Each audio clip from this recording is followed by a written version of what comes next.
Hey everybody, this is Matt Atkinson, and you're watching Forward Gettysburg with Aaron Smith.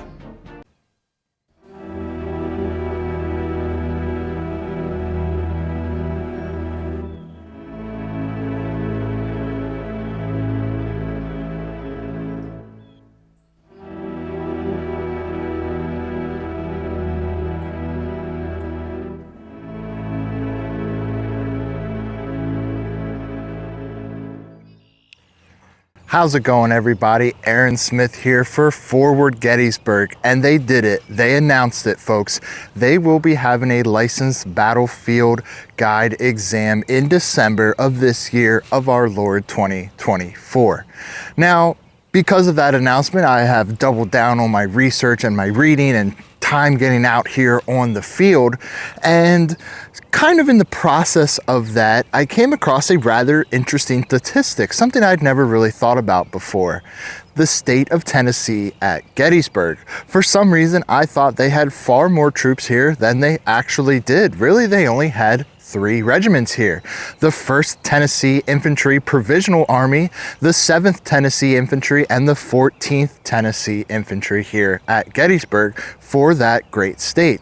So I thought that was rather interesting. I knew there were some other states that didn't really have a huge amount of representation here, like Illinois for the north and Florida for the south. Florida, those 3 regiments there in Lang's brigade. So I thought that was rather interesting, and I wanted to do a video about the contributions of the state of Tennessee here at the Battle of Gettysburg.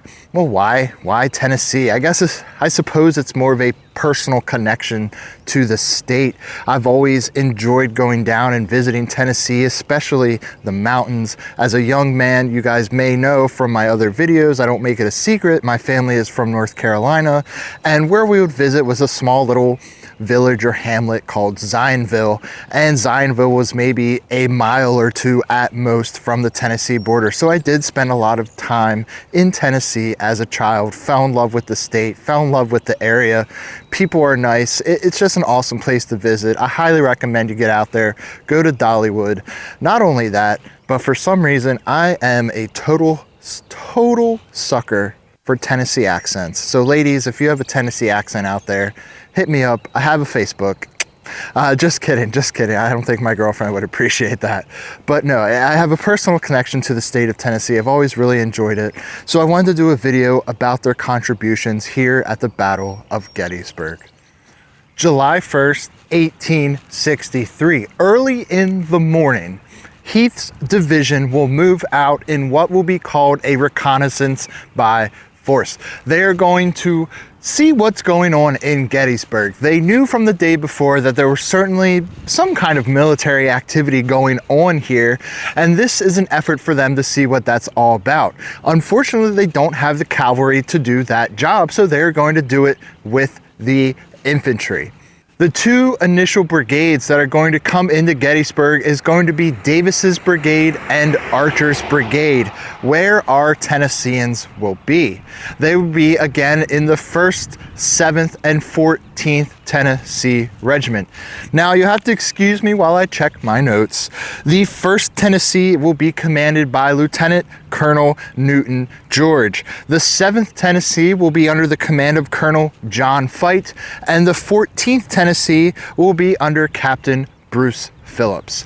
And they will make their way from the west in Cashtown all the way out here to Gettysburg. Now they're starting very early in the morning to do this. I'm currently just to the right of the Herbst Woods. Now, as they make their way toward Gettysburg, they're going to encounter the Cavalry Brigade of Gamble, which is under John Buford's Cavalry Division.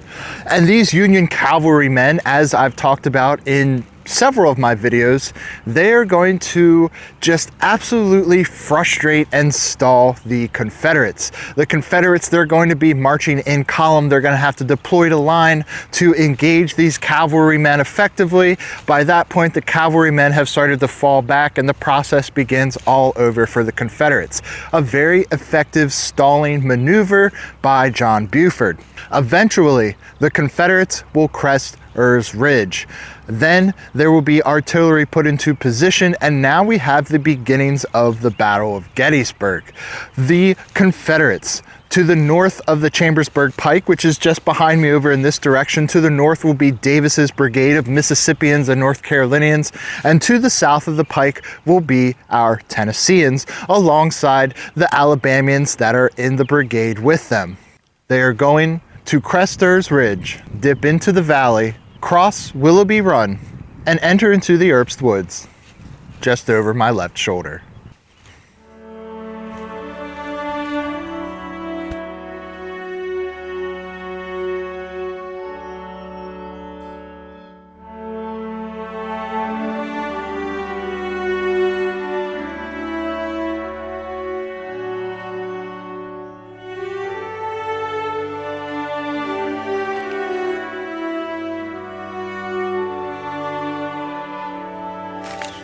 So Archer's men will make their way into the Herbst Woods, also known as the McPherson's Woods, where I'm standing right now.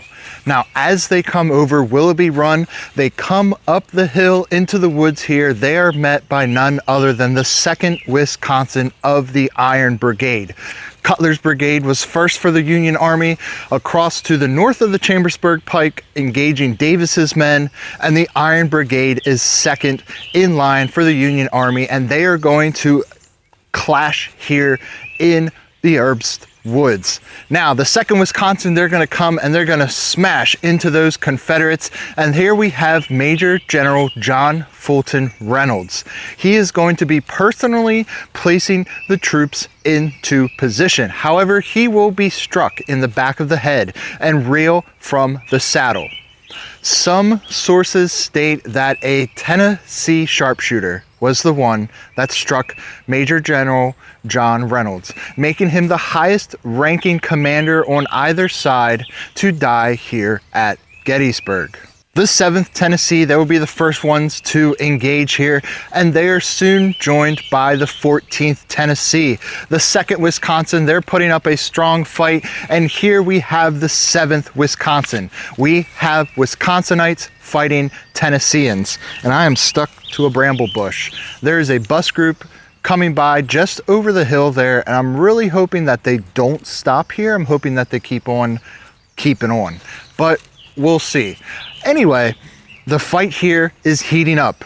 We have the 1st Tennessee to the right of the 14th Tennessee at this point out in the field. What they don't know is that 2 more regiments of the Iron Brigade, the 19th Indiana and the 24th Michigan, they themselves are making their way across the fields to engage them. The Tennesseans have no idea that 2 of the most just ferocious fighting men in the Union Army are on their way. The 1st Tennessee, they will wheel to their left to better engage on the flank of the 7th Wisconsin. The 13th Alabama to the 1st Tennessee's right. They will join in that maneuver, and there is fire pouring into the flank of the 7th Wisconsin, but boom, here we have the 19th Indiana and the 24th Michigan. They will take Archer's right flank, and that right flank is going to begin to collapse, and those Confederate men are going to fall back across Willoughby Run.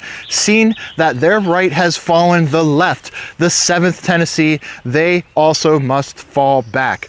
And the Union is going to pursue them across the creek, and they are going to capture several dozen men from Archer's brigade, many Tennesseans and General James Archer himself included.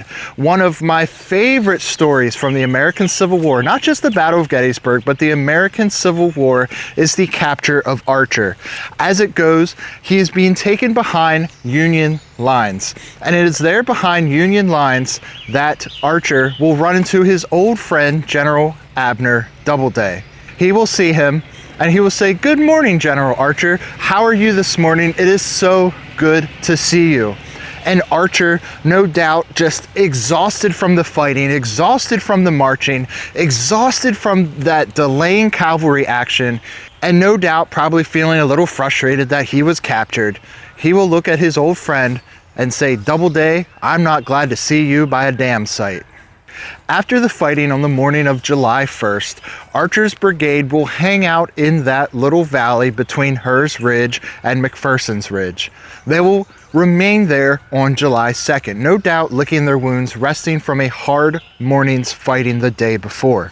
Early in the morning of July 3rd, 1863, Archer's men will be ordered to the center of the Confederate line, no doubt clueless to the upcoming wholesale slaughter that awaits them.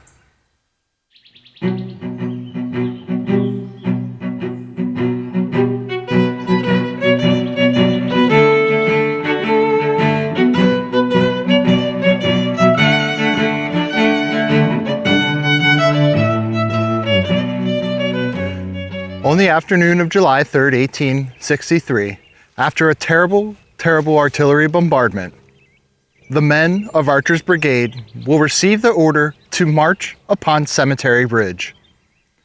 I'm standing on the field that they would have marched over in that hot July afternoon of 1863. I managed to avoid one bus group, but there's another bus group behind me. 'Tis the season in Gettysburg, I suppose. Now, the Battle of Gettysburg is the most written about military engagement in American history. And of the sub-battles consisting of that larger battle, no doubt Pickett's Charge is the most written about. Instead of adding on to the huge volume of work, I'm going to read the official report of Lieutenant Colonel S.G. Shephard, a man within Archer's brigade. He writes very simplistically, but there's also something very haunting in his simple descriptions of the carnage that occurred on that afternoon 161 years ago. Report of Lieutenant Colonel S.G. Shephard, 7th Tennessee Infantry, Archer's Brigade. In the engagement of the 3rd, the brigade was on the right of our division in the following order: 1st Tennessee on the right, on its left 13th Alabama, next 14th Tennessee, on its left 7th Tennessee, and on the left 5th Alabama Battalion. There was a space of a few hundred yards between the right of Archer's brigade and the left of General Pickett's division when we advanced, but owing to the position of the lines, they not being an exact continuation of each other, as we advanced, the right of our brigade and the left of General Pickett's division gradually approached each other, so that by the time we had advanced a little over half of the way, the right of Archer's touched and connected with Pickett's left. The command was then passed down the line by the officers. Guide right. And we advanced our right, guiding by General Pickett's left. The enemy held their fire until we were in fine range and opened upon us a terrible and well-directed fire. Within 180 or 200 yards of his works, we came to a lane enclosed by 2 stout post and plank fences. This was a very great obstruction to us, but the men rushed over as rapidly as they could and advanced directly upon the enemy's works, the first line of which was composed of rough stones. The enemy abandoned this, but just in rear was massed a heavy force.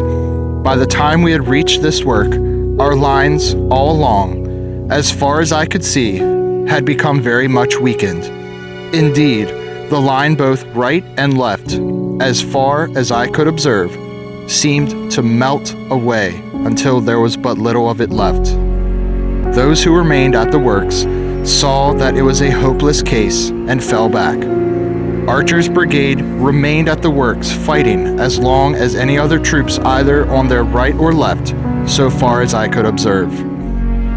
Every flag in the brigade, excepting one, was captured at or within the works of the enemy. The 1st Tennessee had 3 color bearers shot down, the last of whom was at the works and the flag captured. The 13th Alabama lost 3 in the same way, the last of whom was shot down at the works. The 14th Tennessee had 4 shot down, the last of whom was at the enemy's works. the 7th Tennessee lost 3 color bearers, the last of whom was at the enemy's works, and the flag was only saved by Captain Norris tearing it away from the staff and bringing it out beneath his coat. The 5th Alabama also lost their flag at the enemy's works. There were 7 field officers who went into the charge, only 2 of whom came out. The rest were all wounded and captured. The loss in company officers was nearly in the same proportion. Our loss in men was also heavy. We went into the fight on the 1st with 1,048 men, 677 of whom were killed, wounded, and captured during these engagements. So as you can see for yourself, there is certainly a haunting simplicity in Shepards' description of the action. For me, what gets me is the way he describes the men as just melting away around him. I cannot imagine the horror, I cannot imagine the tragedy of Pickett's charge, of being there. Not only that, but the men from Tennessee, ironically enough, served almost as figurative bookends, bloody bookends to the Battle of Gettysburg. They were engaged in some of the very first action, and they were engaged in some of the very final actions of the greatest battle seen on the North American continent. Though their numbers may have been small here at Gettysburg, around 750 men, they paid the same ultimate sacrifice as many others. Nearly 441 men by the end of July 3rd from Tennessee will be wounded, captured, or killed. Pretty incredible for a state several hundred miles away. Well, guys, that's the end of this episode. Last episode was a northern focused episode, so this episode is a southern focused episode. Kind of like bouncing between the two, try to keep an even balance. I hope you guys enjoyed this. As always, my name is Aaron Smith. This is Forward Gettysburg. Thank you guys so much for joining me. If you like this video, please remember to hit that like button and send me a comment down below. I also have a Facebook open for the page. Just look up, or for the channel, just look up Forward Gettysburg on Facebook. It'll pop right up. You can engage with me there. Let me know what you think. Had some pretty cool conversations with some of you guys on there. If you like the channel, please remember to subscribe, hit that like button, help me out with the YouTube algorithm. And as always, thank you so much for being here. My name is Aaron Smith for Forward Gettysburg, and I will catch you on the next one.